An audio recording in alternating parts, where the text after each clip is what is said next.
Most people are losing money every time they buy something online. Yesterday, I bought something online that cost $200, but I didn't pay $200. I paid $154. Same item, same store.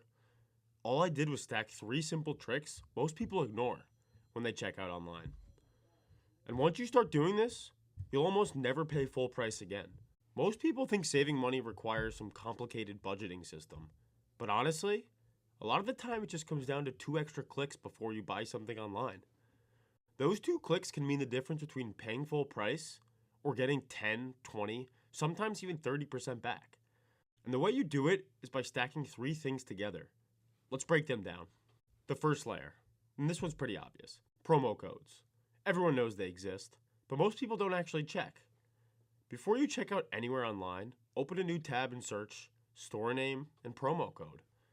You'll often find 10, 15, even 20% discounts just floating around. And if you don't want to manually search, there are browser tools like Honey or Capital One Shopping that will automatically test coupon codes at checkout.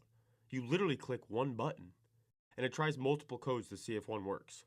Sometimes nothing happens. But sometimes you knock $20 or $50 off a purchase instantly. But this is just the first layer. Now we stack the second one. The second layer is cashback portals. The one I personally use the most is Rakuten. Here's how it works. Instead of going directly to the store's website, you click through Rakuten first. Same store, same product, but Rakuten gives you cash back for the purchase. Sometimes it's 2%, sometimes 5%, sometimes even 10 to 20% during promotions. So let's say you buy something for $200. If Rakuten offers 10% cash back, that's $20 back. And you didn't buy anything different. You just took a different path to the checkout page. But we're not done yet, because the real magic happens when you add the third layer. Many credit cards offer 1 to 5% back, either as cash back or travel points depending on the purchase and card. So now let's stack everything together. You buy something for $200, the promo code is 10% off, that's $20 saved. The Rakuten cashback is 10% back, that's $20 saved. And the credit card rewards are 3% back, that's $6 saved. So that's $46 saved on a $200 purchase. That's over 20%. And you didn't change what you bought, you just changed how you bought it. Now here's the important part. None of these individually will make you rich, but what matters is the habit. If you do this every time you buy something online, the savings start to stack. Hundreds of dollars, then thousands, all from purchases you were already making.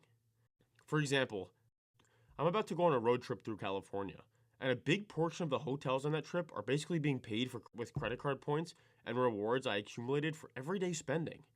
Groceries, flights, normal purchases, same spending, just optimized. And this is where the bigger idea comes in. None of this works if you do it once in a while. The goal is to build a simple system. A system where every time you buy something online, you automatically check 3 things: promo code, cashback, credit card rewards. When that becomes automatic, the savings start stacking without you even thinking about it. And that's really what the long game is about. Not one big move, just small systems that quietly work in your favor over time. Most people focus on only making money, and of course, that's extremely important. But sometimes improving your finances is simply about not leaving money on the table. And the way I like to think about it, if you make more money, you're probably spending more money. Therefore, you have a lot more money to be saved. 2 extra clicks, promo codes, cashback, credit card rewards. Stack them together, and suddenly the things you were already buying start working for you instead of against you.